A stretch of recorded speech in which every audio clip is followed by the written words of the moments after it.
Vi cómo se le humedecían los ojos cuando el alcalde, con ese tonito de burla elegante que aprendió en la universidad privada, dijo frente a todos: «¿Me vas a corregir tú, Julián? Tú eres un administrativo, no un abogado». Y no lo dijo solo.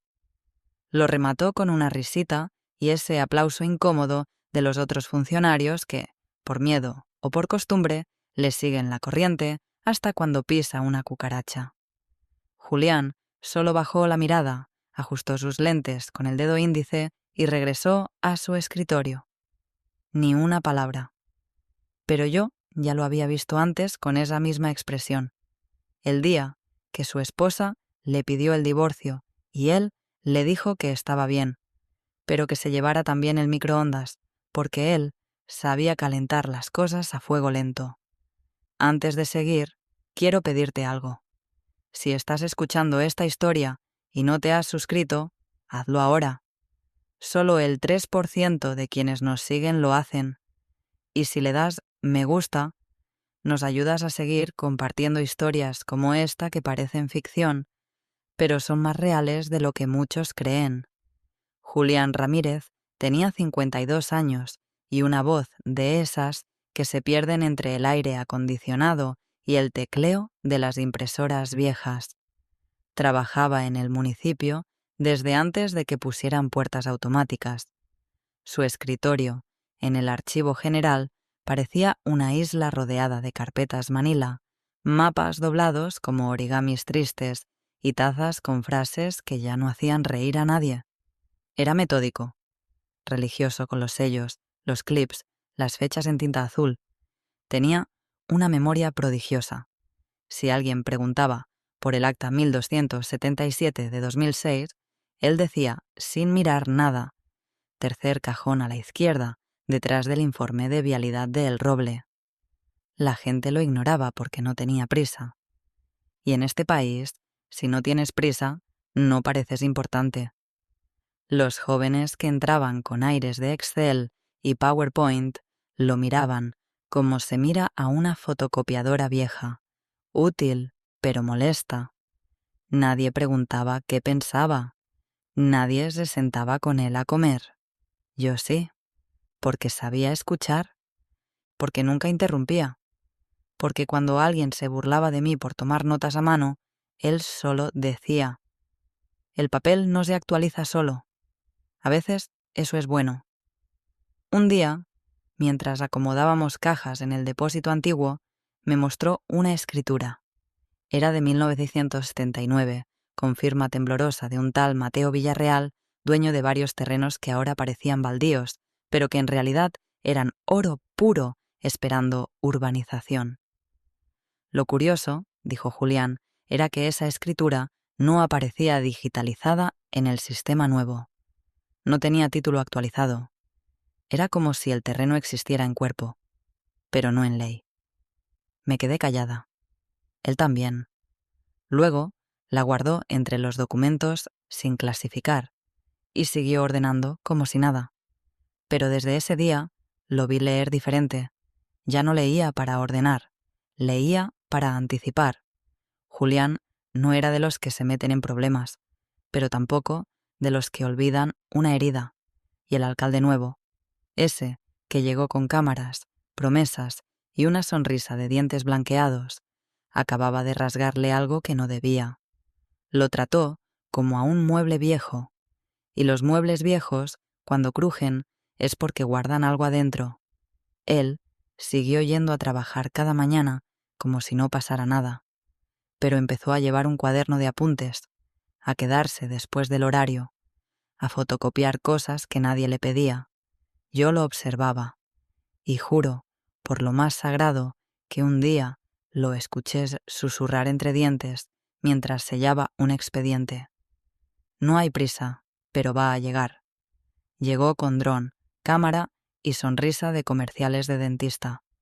Zapatos sin una mota de polvo, acento neutral de quien ya no dice güey ni por error, y una esposa que parecía diseñada en Canva, arquitecta, influencer, embajadora de estilo de vida y madre de una Golden Retriever llamada Chanel.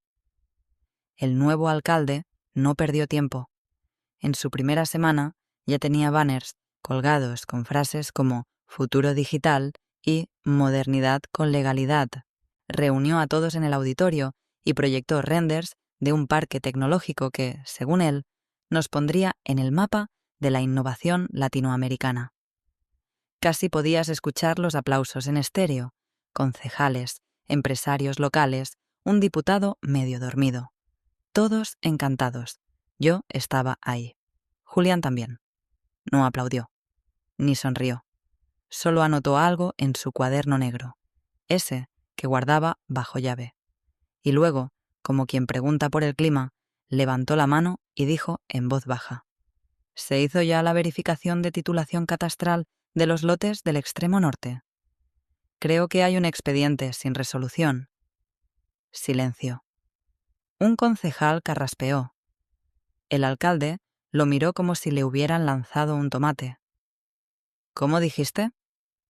El lote detrás del Canal Viejo, repitió Julián, tranquilo. En los archivos no aparece con propietario actualizado desde 1991.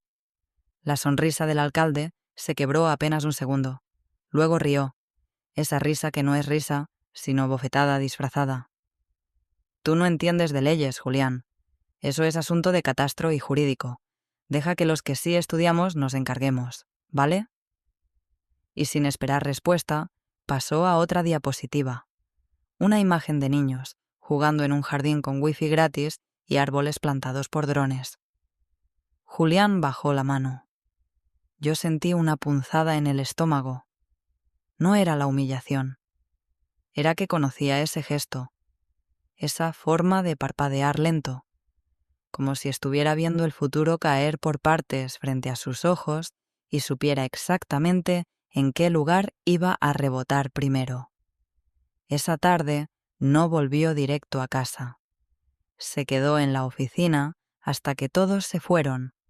Me pidió las llaves del archivo histórico, algo que solo él hacía con permiso especial. Yo se las di. A la mañana siguiente, su cuaderno tenía nuevas marcas. Una línea roja rodeaba el número de expediente que había mencionado, lote 382B, y una nota escrita con su letra impecable. Transferencia incompleta. Escritura anterior sin revocación. Inmueble sin consolidación legal. Candidato perfecto. Durante las semanas siguientes, mientras el proyecto avanzaba y la gente hablaba de empleo digital y desarrollo sustentable, Julián apenas murmuraba. Pero yo sabía lo que hacía. Leía, comparaba planos, reunía firmas, y una noche, en voz casi inaudible, me dijo mientras archivaba un mapa. Quieren construir el futuro. Está bien, pero hay que ver si el suelo les pertenece. No dijo más. No necesitaba. Fue en una tarde absurda, de esas en las que el calor se mete hasta en las teclas del teclado, cuando Julián lo encontró. No fue un golpe de suerte. Fue persistencia obsesiva. Llevaba días cotejando planos viejos con los nuevos, sobreponiendo fotocopias con acetatos, como si jugara ajedrez con un archivo muerto. Y ahí estaba. El plano de regularización, aprobado por el concejo, omitía, sin explicación alguna, el lote 382B. No aparecía como terreno municipal, tampoco como propiedad privada. Simplemente no estaba. Invisible para todos, menos para él. Buscó la escritura original, la del viejo Mateo Villarreal. Estaba firmada, sí, pero no tenía el folio de cancelación ni la resolución de transferencia catastral. Eso significaba que ante la ley nadie había reclamado esa tierra. Y lo que no tiene dueño formal en esta región tiene algo mejor: posibilidad. Esa noche no se fue a casa. Me pidió ayuda para sacar unas copias y luego me pidió que no hiciera preguntas. Solo una. ¿Tú qué harías con $7 si pudieras cambiarle el sentido a todo esto? Pensé que bromeaba, pero no. Al día siguiente, en la madrugada, pasó por la ventanilla del registro agrario local. Yo lo vi salir con un recibo en la mano. $7 exactos. Lo que costaba, según una ley olvidada de los años 80, inscribirse como poseedor de un lote no adjudicado, siempre y cuando existiera constancia de abandono y prueba de conocimiento de causa. Julián tenía ambas cosas, y mucho más. No fue impulsivo, dudó, volvió a leer la ley, consultó boletines, se aseguró de que el reglamento no hubiera sido derogado. Incluso llamó a una antigua colega de catastro, ahora jubilada, para confirmar un párrafo ambiguo sobre la posesión efectiva. Ella rió cuando le explicó: ¿quién va a pelear por un lote olvidado? Si nadie lo inscribió en 30 años, es tuyo si sabes cómo hacerlo. Y él sabía. Ese mismo día redactó la solicitud. Impecable. Con referencias cruzadas, anexos, fotos, declaraciones. No como un oportunista, sino como un burócrata perfeccionista. Porque eso era. Porque eso le habían dicho que era. Un administrativo. Un archivista. Un nadie con sello y grapadora. La dejó firmada en la ventanilla, bajo su nombre completo, Julián Eduardo Ramírez Díaz. Fecha: martes 17. Asunto: solicitud de inscripción de derechos posesorios sobre el lote 382B. La empleada ni siquiera levantó la mirada. Solo selló y dijo: espere notificación, tarda de 3 a 5 días hábiles. Él asintió, dio media vuelta y salió al sol sin apurarse. El mismo sol bajo el cual estaban cavando zanjas, armando estructuras y colgando anuncios del parque tecnológico más ambicioso del país, sobre su terreno, sobre su nombre. El mundo seguía, los discursos seguían, los drones seguían, pero Julián ya había dejado una semilla en el lugar exacto, no para gritar, no para demandar, sino para esperar, como lo hacen los que conocen el tiempo y saben que la ley también tiene grietas por donde florece la precisión. El primer camión entró un viernes antes del amanecer. Llevaba pilotes y vigas como si cargara la fe ciega de una ciudad que se cree moderna porque ya tiene app para pagar el parquímetro. Detrás vinieron las retroexcavadoras, los topógrafos con cascos nuevecitos y los drones que sobrevolaban el terreno como libélulas de la tecnocracia. Nadie preguntó, nadie revisó. El lote 382B, aquel pedazo de tierra que ni siquiera aparecía bien marcado en los planos digitales, ya tenía cercas naranjas y obreros armando estructuras sin saber que estaban construyendo sobre un error o sobre un acto quirúrgicamente calculado. Julián iba todos los días al sitio, sin casco, sin chaleco, a pie. Caminaba despacio, como quien visita una tumba. A veces se sentaba en una banca frente a la obra y abría su cuaderno negro. Tomaba nota de las placas de los camiones, de la hora en que llegaban, del nombre de la constructora impreso en las lonas. Guardaba folletos, capturaba fotos con un teléfono viejo, pero funcional. Ni una palabra, solo archivaba. Cada paso, cada licencia, cada discurso del alcalde, cada declaración pública sobre el éxito del proyecto. Yo le pregunté una vez si no pensaba decir nada. ¿Y para qué? Me respondió sin levantar la vista. Ellos ya decidieron que saben más. Pero es tu terreno. Es su error. Cada semana agregaba documentos a una carpeta gruesa, plastificada, con separadores de colores. Cuando se llenó, pidió otra, y luego otra. Yo lo ayudaba a numerarlas. Él me decía: etiqueta esto como si fuera para auditoría internacional. Y lo era, en cierto modo. Una auditoría íntima, silenciosa. Una fiscalización moral que no necesitaba titulares, solo la acumulación lenta de pruebas. A los 2 meses, el parque tecnológico ya tenía columnas, una entrada monumental y un letrero gigante. Aquí nace el futuro. Julián lo fotografió. No dijo nada. Solo imprimió esa foto y la pegó en la portada de su carpeta número 4. Un miércoles por la tarde pidió permiso para salir antes. Me dejó una nota. Si preguntan, fui al notario. Volvió 2 horas después, con una expresión difícil de leer. Mezcla de paz y exactitud. Me mostró un sobre lacrado. Copia certificada de la inscripción. Me dijo, con sellos, firmas y acuse de recibo. ¿Para qué? Para cuando pregunten, ¿quién? Todos. Al día siguiente, pidió una cita en una notaría privada. Alquiló una caja de seguridad por 1 año.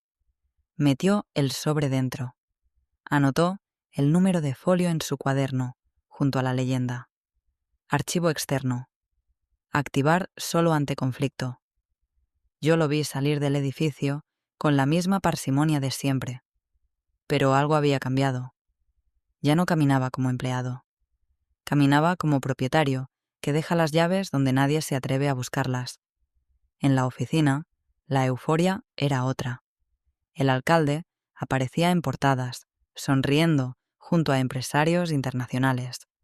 Decía frases como «El siglo XXI se construye con voluntad política» y «Esto ya no se detiene». Y tenía razón. Lo único que no se detenía era la ignorancia. Porque nadie, absolutamente nadie, había verificado que el lote central del proyecto estuviera correctamente adjudicado. Y Julián, desde su escritorio, con las mangas enrolladas y un café tibio, solo movía el dedo índice lentamente sobre su cuaderno, repasando nombres, fechas, documentos. Parecía un hombre viendo crecer una planta invisible, sabiendo que en el momento justo echaría raíz donde más iba a doler. El ruido no venía de las máquinas, era el de las cámaras, los flashes, los micrófonos con logotipos de noticieros nacionales, el zumbido constante del dron oficial del municipio que grababa tomas aéreas para las redes del alcalde. La ciudad del mañana, decía una pancarta gigantesca colgada sobre el arco de entrada al parque tecnológico. Los reporteros hablaban de inversión extranjera, de trabajo digno, de liderazgo joven.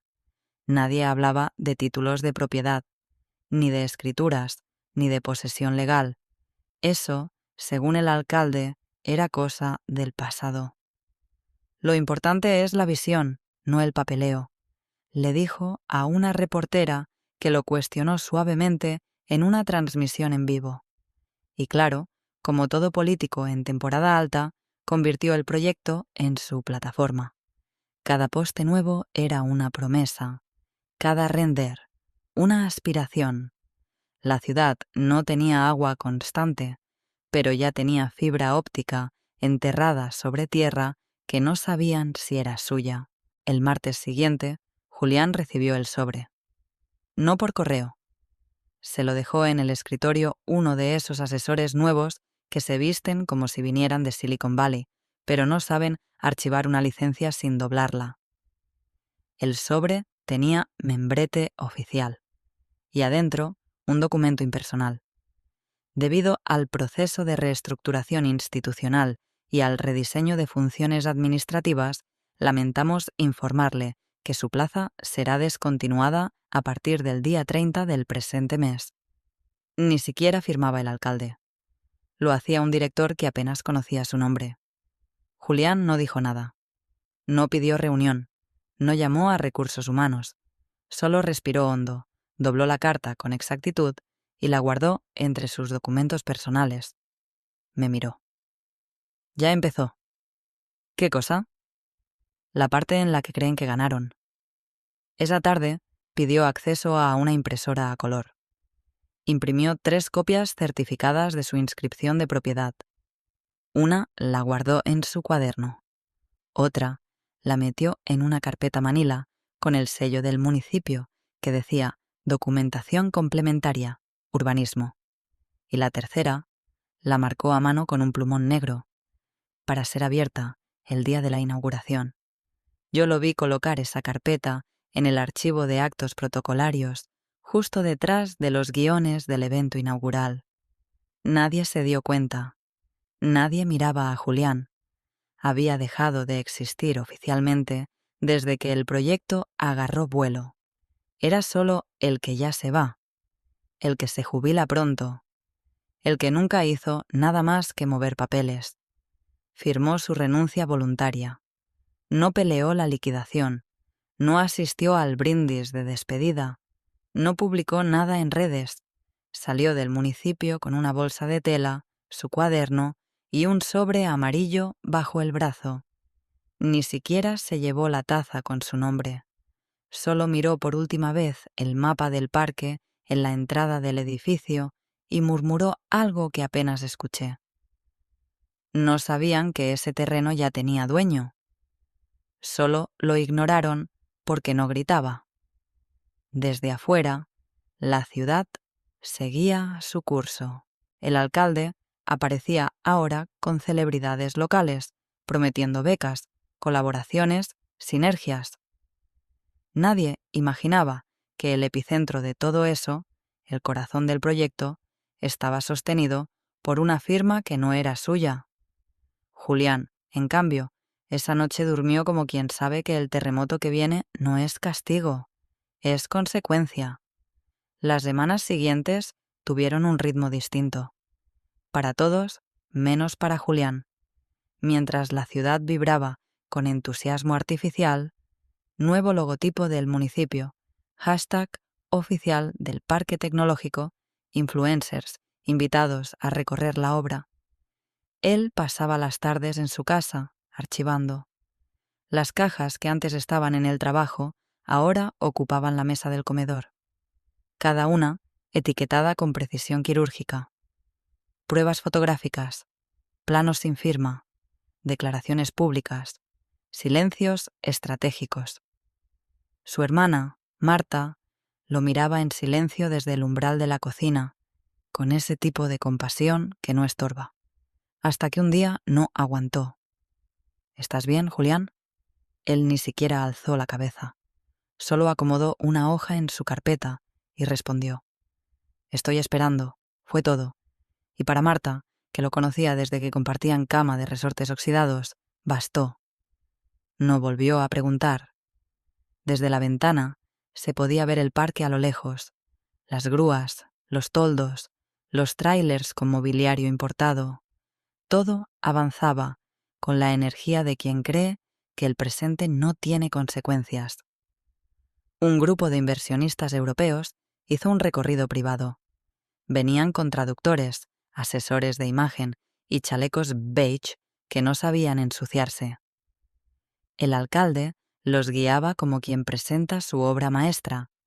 Mostraba renders, fechas de entrega, estadísticas proyectadas. Todo sonaba a éxito. Todo parecía bajo control. Julián los observó desde una lomita frente al predio, a unos 50 metros de distancia. Nadie lo notó. Usaba un sombrero sencillo, una libreta en la mano y lentes oscuros. Casi parecía un jubilado tomando aire. Casi, porque los ojos detrás de esos lentes seguían cada paso, cada señalamiento, cada mentira cuidadosamente empacada para impresionar a quienes traen dólares con acento foráneo. Cuando los inversionistas se detuvieron frente al edificio central, el que se alzaba justo sobre el lote 382B, Julián anotó la hora exacta en su libreta. Luego bajó lentamente por el sendero de tierra y regresó a casa, como quien deja que otro se acomode en su silla favorita, sin saber que ya está reservada. Esa noche, después de cenar en silencio, abrió una caja sellada con cinta opaca. Adentro, los documentos más importantes, la escritura a su nombre, las respuestas oficiales del registro, la confirmación notarial. Separó un sobre blanco, liso, sin membrete. Introdujo una copia certificada de la inscripción, una carta simple con apenas 2 párrafos y una hoja de ruta. Fechas, nombres, referencias legales. Lo cerró Escribió una sola palabra en el frente: validación. Al día siguiente, el notario encargado de la regularización de los terrenos recibió un sobre igual. Lo dejaron en su oficina antes de que él llegara, sin remitente visible. La secretaria lo colocó sobre su escritorio junto al café y lo olvidó por horas, hasta que, después del almuerzo, lo abrió. No dijo nada, pero su expresión cambió. Llamó a alguien por teléfono, pidió una copia del padrón catastral actualizado y luego cerró la puerta de su oficina. Julián, por su parte, regó las plantas de su hermana, leyó un viejo libro de leyes que había marcado con post-its azules y volvió a anotar una fecha en su cuaderno. Recepción notarial, 14:52, día claro, sin viento.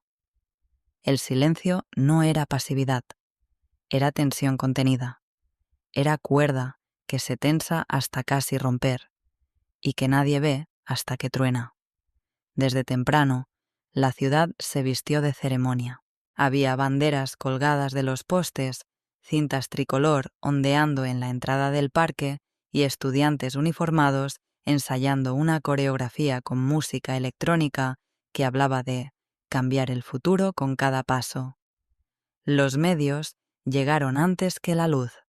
Un dron sobrevolaba el terreno desde las 6:15 de la mañana, captando tomas aéreas del milagro urbano que el alcalde había prometido y, según él, cumplido.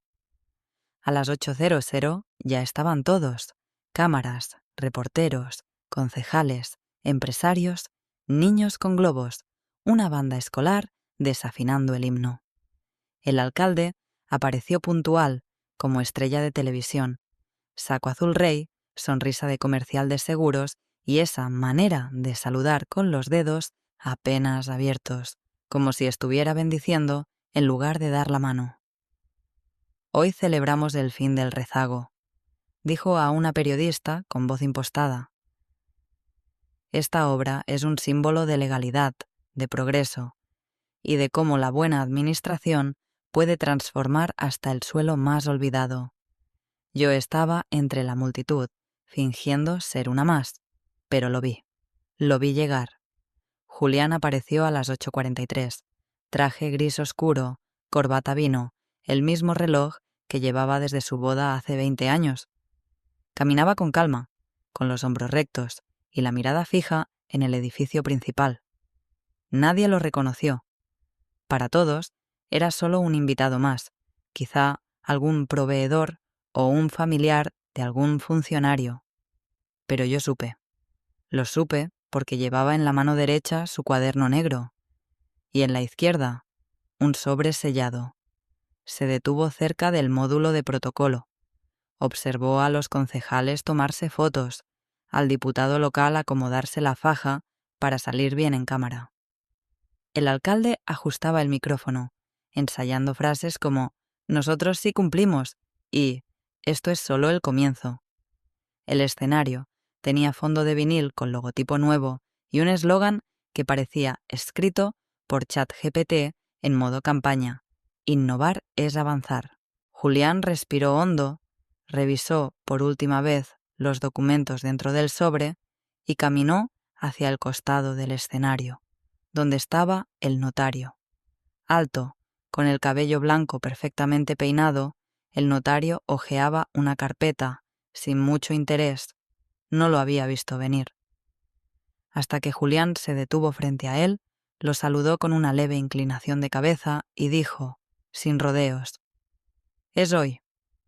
El notario lo miró, no con sorpresa, sino con ese reconocimiento sordo que ocurre cuando alguien recuerda un pendiente importante al que no le prestó atención. Julián le entregó el sobre. El notario lo tomó. Lo abrió con rapidez medida. Leyó. Sus ojos se movieron con urgencia, pero su cara permaneció neutra. Luego cerró el sobre, lo guardó en su portafolio y solo asintió. Julián no se quedó junto a él. Caminó hacia una banca bajo una sombra y se sentó. Cruzó las piernas, colocó el cuaderno sobre las rodillas y observó en silencio cómo la ceremonia avanzaba hacia su clímax. No se movía, no pestañeaba más de lo necesario. Parecía esculpido en granito. El público aplaudía, las cámaras grababan, los niños cantaban, y en medio de todo ese ruido cuidadosamente producido, había un hombre solo, invisible, sentado en el corazón del error más costoso que esa administración jamás habría imaginado. Y todavía no decían la primera palabra del discurso oficial. El momento llegó justo cuando sonaban los primeros compases del himno nacional. Todos de pie, la mano en el pecho, el sol iluminando la lona blanca del escenario y los globos listos para soltarse al cielo al final de la última estrofa. El alcalde cerraba los ojos, teatral, como si sintiera el peso de la historia sobre sus hombros. Fue entonces cuando el notario se levantó de su asiento. No corrió. Caminó con la seguridad de quien sabe que interrumpir un acto oficial es grave, pero que no hacerlo sería aún peor. Subió los 3 escalones del podio sin mirar a nadie. El maestro de ceremonias intentó detenerlo con una sonrisa congelada en los labios. No alcanzó. El notario tomó el micrófono. Disculpen la interrupción. Por disposición legal urgente y en cumplimiento de mis atribuciones como fedatario público, debo solicitar la suspensión temporal de este acto inaugural. Silencio. Como si el sol también se hubiera detenido. Hace instantes recibí documentación válida, inscrita en tiempo y forma, que acredita la propiedad posesoría legal del lote sobre el cual se levanta la obra central de este proyecto. Un murmullo recorrió la multitud como olas sin espuma. El alcalde frunció el ceño. El diputado se quitó los lentes. Un asesor intentó acercarse al notario con un celular en la mano, pero se detuvo al ver el sello rojo en la hoja que el notario sostenía en alto. Dicho lote, continuó el notario, se encuentra, según constancia del registro agrario, a nombre del ciudadano Julián Eduardo Ramírez Díaz desde hace 8 meses, bajo la figura de inscripción de derechos posesorios conforme al decreto 18b del Código Territorial vigente. El mundo, en ese instante, se cayó de cabeza. Los inversionistas dejaron de aplaudir. Uno sacó su teléfono. Otro llamó a su traductor con urgencia. Las cámaras giraron hacia el alcalde, que intentaba mantener la sonrisa mientras le temblaba el párpado derecho. «Esto es un error», balbuceó por fin. «Un malentendido técnico. Jurídico revisará los documentos». «Los documentos», dijo el notario sin soltar el micrófono, «están sellados, firmados y debidamente notificados. Pueden ser consultados por cualquier parte interesada. Hoy mismo». La prensa olió sangre. Los micrófonos se giraron. Las preguntas comenzaron como piedras. ¿Sabía usted, alcalde, que el lote no estaba regularizado? ¿Por qué no se verificó el título antes de construir? ¿Se detendrá el proyecto? El alcalde no pudo contestar, porque en ese momento un empresario extranjero levantó la mano y dijo en inglés: «We are suspending the agreement until legal clarification. Immediately». El acto terminó sin corte de listón, sin globos, sin fanfarria, solo un silencio espeso, interrumpido por el clic ansioso de las cámaras. Y mientras todo el mundo giraba en círculos, buscando culpables, justificando, gritando, el único que no se movía era Julián. Seguía en la banca, el cuaderno cerrado sobre sus rodillas, la mirada serena, como si ya supiera que la verdad, cuando se presenta con papel en mano y fechas firmadas, no necesita gritar, solo necesita estar lista. Y hoy estaba. El parque tecnológico quedó en pausa. No hubo acto simbólico de reanudación, solo vallas cubiertas con lona gris, obreros retirando maquinaria, periodistas hablando de crisis de confianza institucional. Los inversionistas emitieron un comunicado desde Bogotá.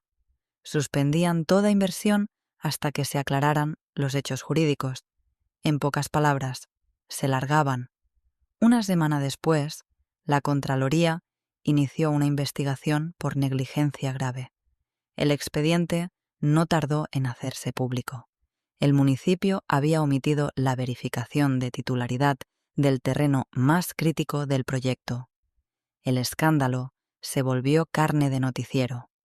El alcalde, antes estrella en ascenso, ahora sudaba en conferencias de prensa improvisadas, repitiendo que había sido engañado por su equipo técnico y que la ley debe perfeccionarse para evitar lagunas.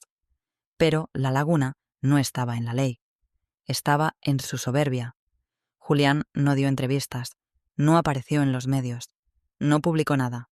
Solo se reunió en privado con una firma legal especializada en desarrollos urbanos. Les entregó el expediente completo. Les dijo que no quería detener el proyecto, solo redirigirlo, bajo nuevas condiciones.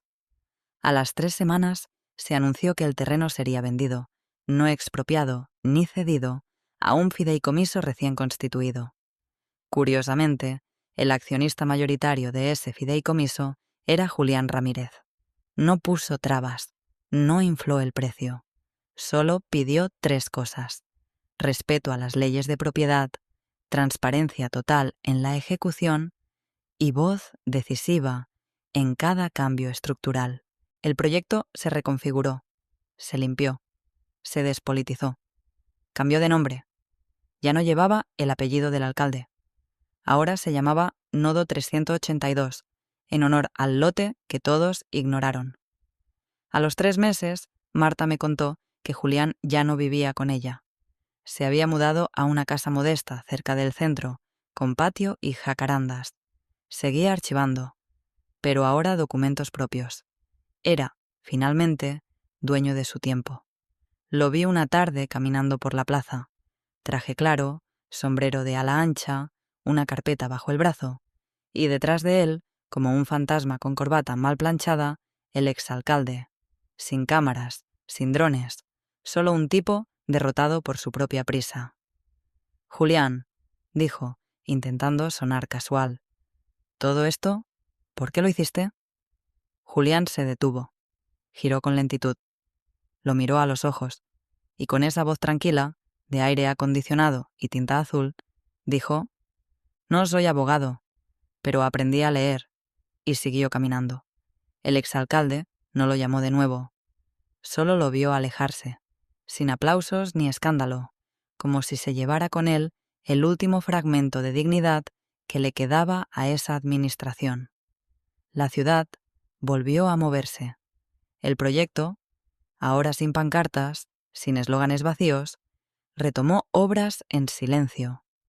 Julián no destruyó nada, solo pidió lo justo, y lo hizo con la herramienta más poderosa que nadie supo usar: atención. Atención a los pliegues, a los márgenes, a las letras pequeñas, a los vacíos que todos pisaban como si no existieran, hasta que alguien los reclamó como suyos.